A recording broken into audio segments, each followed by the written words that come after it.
Munipa on Nanta body for you. No one body for Consul. Not the boy for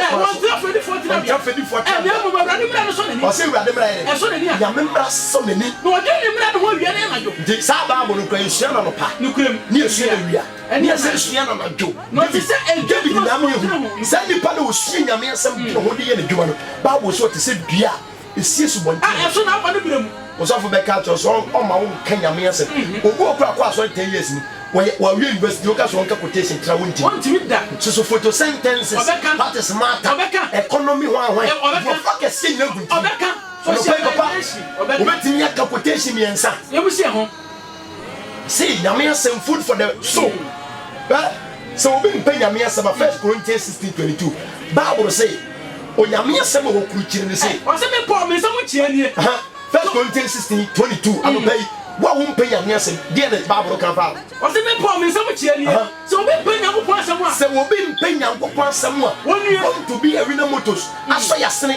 A Jessica kitchen dear was soon be a say, I'm going to make a sanity nipa. Nay, something upon one is so. So, we'll be best out pretty way up 1 year.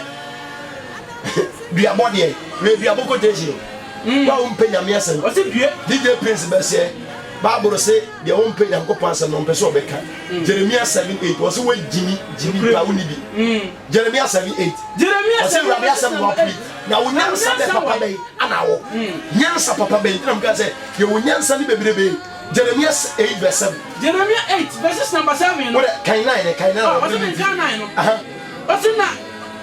I answer for any lectures, any doctors, any nurses, any professors, any no me go be na wa ti won na ya me be chi mo dey chase man so na hwe na ready asem wo po yi na wo punya ye kanyam sam na gira to abo hwe nipa bia be sori ti ababo akwa bi di abramoshi wono de oye de say obi ba wiase wo de babo nyina so be hye no wono de so wo te won wanya platform no kika do Bible wo betima sisi Bible won timi da nipa that remember history of the Bible.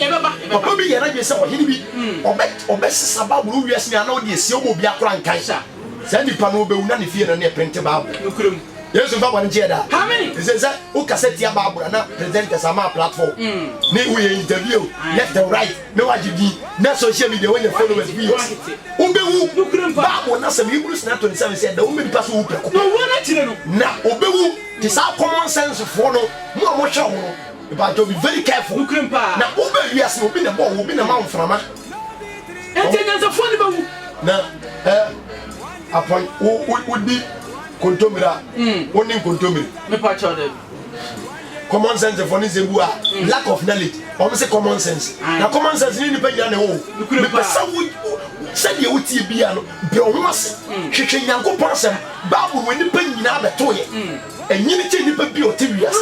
The Tommy won't. Now, no, yet I'm taking you with that 4 verse.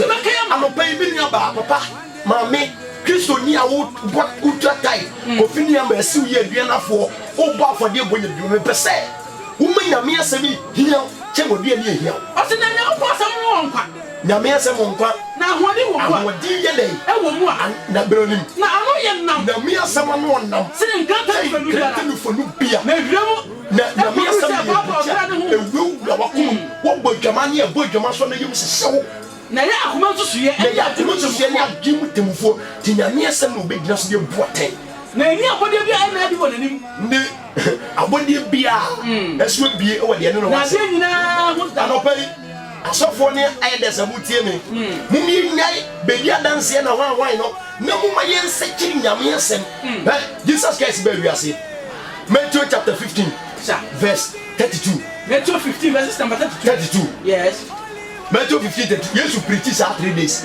Matthew 15 verses number 32. Now yes, Ephraim is here for the one.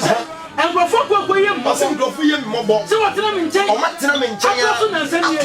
No ni biribi a o matena nchen ta say. Nansen ye 3 days. No mu ti Yankopon asem. No ni biribi a wodi. Afi na kom do me ti yesu mu di biribi o mu di. Na me mpasa me da on kwase won. What do you prepare? Yes, you show my no, my translate him some bread. When you want to catch a papa, I know a miracle mouth. Who made my translate and go pass some travels? I know baby about BB become BB become. Look 2023. Look 21 33. anopai de ameli etifo kan say okọ asori na nyame asem nyenu ne hia na wo yafunu awo akontuo onkrata asem wasoro ye wonte ase ena de mirika tente se wo kotonsuo enko de akosra wadimo be yi a pepato be wu na de betene mu eye asem no Luke 20:23 Jesus Christ preach Luke 21:33 also na asase betwem also ni asase ni mu aduane ni mu niam nyina be de betwem brani na me de na me sam de entwem da ti nyame asam na nyere ti fufuo be de ebetwem a abetie ebetwem fried rice ebetwem a burger ebetwem ai shawarma abere ebetwem a abrante shawarma nti wo do ba bi akoda ni aba shawarma nti ba ma bi ni wanda shawarma odo ba kuma se mo obeteto popcorn eton no wensi wa bontira obeton tensi duani agina twitwa sefi ubewu o Suzy Williams mawu and the for present then the mawu aduane nti obi bo adwaman so obenya na no aduane nti 5 cities mini aba bibia betwemo na nyame asem entwem Psalm 102 verse number 20 o manasem besa wonyade David say onyankopon manasem asem ne nkowom asem ne sayade the master Jesus be wiase no Matthew chapter 8 verse 16 or say no ordinance sem ne sayade Matthew 8:16 anopai Matthew 8 verse number 16 and aso na yes na obe preach ata you aso ne pay for be kasa o meja wonya biemu kura wonya konya ne biemu Dikem biara me pe abonte so preaching ze ha de ma be tam da ho abonte de o show video na nya konya utimi preach je se wa wo se wa be kom jaw yesu fa bonte ni fada na so preaching na wuti odo no twema ye dede ye preaching is cow hallelujah ye nya so fo no ko gina bonte bo afode to siri bo me yeska na mako preach wiki ya minister mi tifie hallelujah anopai Nyame asem na ade bi e koso wiase onyame ekuti ase babu aba Matthew 8 verse number 6 this is the idea no de say na edu anumere no wona ho bone bebre no nti obi ho bone wesi obi e bayifo nti usuro no se nyame asem tenemu na ba bra botene a nipa de twase suro ose wo de omo ho bone bebre master Jesus the savior no de na asem tu ho bone na asem no asofo no se mo bawura honhom Yesu de asem no enya sa ahombone no Yesu mfa bone ncheni pada we say solid yeso ye from the big churches preaching so from our born church member and I can say you go Hebrews Yesu mfa bone ncheni pada ko to say ka kese o mo jade na nyame asem ye okra na duane ne wasoma o mato atwene wasoma quotation we there topic we some better say nyame ko na sem the boss Psalm 119 verse 103 Psalm 119 David say nyame asem ba verse number 103 David who say nyame asem ye aduane Psalm 119 verse 103 verse number 103 no what's say said you want some David say said you nyame asem ye ni dodom ye ede praise David say nyame asem no ni dodom de obi so chinchinga ene ni dodom de indomi Yesu fa bani je na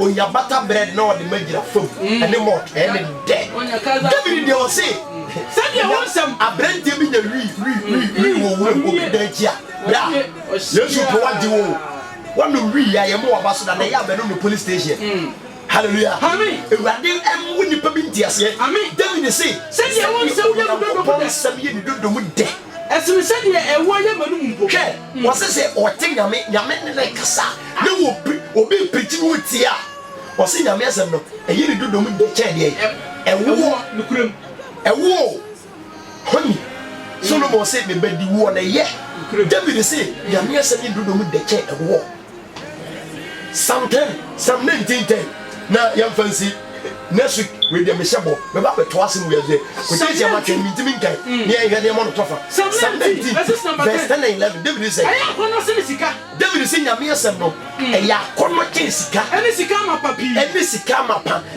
David pe nyame asem che sika ene so ni papa sika che nyame asem nukrem na aya frem se na wo o say nyame asem no eya frem to say wo ene ahwede mu nsuo ene de ahwede mu nsuo sugar cane David say nyame asem eye ne de cane sugar cane no anam so bo akọ na ye dem yankopon asem so bo ne kokose ye we eni we nyame pewe ompewe eni kwase Kristo no brichi nyam so be ya nchewa wo sawe ni nyame be hyew eni kwase Kristo no to ama wore so nyesa na nyame yo wo eni kwase Kristo no kwayi a wono msa ye bro eni wiase fo ntwiko nua kro eso die mu akatua na konfor wigini so wigini wo be da kwa ya bia jalo wo di Yesu no so di Yesu di according to James chapter 2 verse 14-19 ahonboni gradini se ya ko pa omo nkwa do po Kristo dia no mo popo nukrem o se nyame asem no emu akatua pi ne musa wa akatua pi nukrem mo ntio Jeremiah 44:16 nyame asem me ka se ye duane nipa ni na ye me ni nipa dua no ye ndi wona mfuma duane no na ye se bo ye kra o kra no ka Jeremiah 44:16 Jeremiah 44:16 also asema wo ka tire ni na wrade ababa wo bia kika no ma wo se asema me di wrade di ke wonye dai yentiew abrante be wi nsa waso wantiew waso wonye dai wantiew obi chadoto waso asema me ke wonye dai wantiew jaba ni binum hwi waso wonye dai wantiew obi dan kunjire waso wonye dai wantiew obi akoyi egu waso asema me ke wonye dai obi koboso wo sa ba asoro waso asema me ke wonye dai wantiew wasuma asema ye ka na wrade di waso wantie de mo mba ye dai obeye de ono anu na dem mo be de obibiara fi ono na di ono a de na hundim kire no e no be ye anopa me say the word of God ey okra na tie mu no na giane yes Luke 6:46 Luke 6 aden na nipa bompa ye heri ba na so mo nya de mesie ewrade boa nanso ensama aden na mo frɛ na ewrade ɔse aden ne wiase frɛ na ewrade o agenkwen ewrade agenkwen mo bo sameade o mempa akontuo nanso ne nsama wɔka no mo nya de mesie nanso nyame asɛm ɛsɛ yɛ nwensa yɛ yɛsei nanso nipa se yɛ nyɛ nanso nyame din afra ne yɛ frɛ no obinfo bi say ma bi fa we twatwo onimdifo bi say a man who loves his wife will love her pictures and letters because they speak to him of her.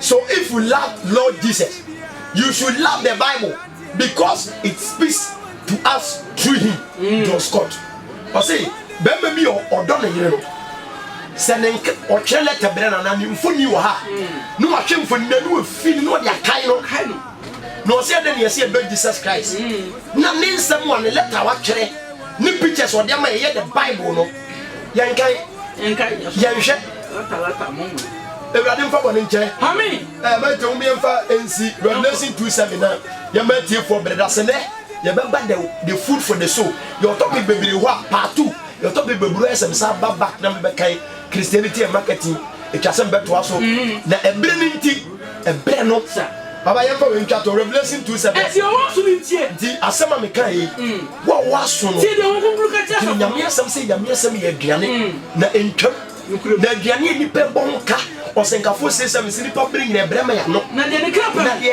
okra de de apa ne mem di de okra ne pe ye nyame asem ewrade mfa bone nche amen na onka mi no mie no ho amen na omwa ye na nyame asem efisa ameriko no omya nyine ho wiane anadwo de woni baaburu nkotobi de wo baaburu so omie mu da ono so nkenkan ne wo mompa yense nyame nkonkon se omma ni nyansa a obetima ma nyame asem atanimu na se wonam na se wokobone ho asem na kai se nyame asem se enkwa enyisei na aboa no na so wo me fami no mienu a enya daake nkwaje ama ekra etiemu no we na masere Jesus Christ bi ama wiase ne Ghana ne etiefo nyira minti amen amen